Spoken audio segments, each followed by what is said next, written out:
સુરત શહેરની લિંબાયત પોલીસે તેરા તુજકો અર્પણ કાર્યક્રમ હેઠળ સોના ચાંદીના ગણેણા તથા વાહન નંગ 3 તથા ગુમ થયેલ મોબાઈલ નંગ 70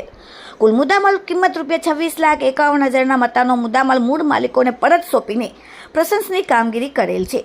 સુરત પોલીસ કમિશનર તેમજ ડીસીપીની સૂચના અને આદેશથી ગુમ થયેલા સોના ચાંદીના ગણેણા, વાહનો તેમજ ગુમ થયેલ મોબાઈલ ફોનના કિસ્સાઓમાં CEIR પોર્ટલના માધ્યમથી વધુને વધુ ફોન ટ્રેસ આઉટ કરી તે બાબતે પર પરિણામલક્ષી કામગીરી કરવા અવારનવાર સૂચના અને માર્ગદર્શન આપેલ, જેથી સૂચના અને માર્ગદર્શન હેઠળ લિંબાયત પોલીસ સ્ટેશનના first police inspector DD Chauhan, second ઇન્સ્પેક્ટરના સૂચના અને માર્ગદર્શનથી લિંબાયત પોલીસ સ્ટેશનના સર્વેલન્સ ઇન્સ્પેક્ટર ચૌધરીના અરજીના અરજદારો સોના ચાંદીના ઘરેણા કિંમત ₹10,07,000, વાહન નંગ 3 કિંમત ₹4,60,000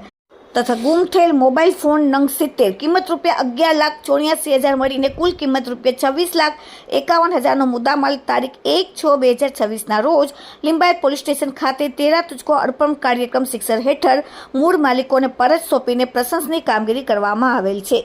bureau report, daily India TV, Surat.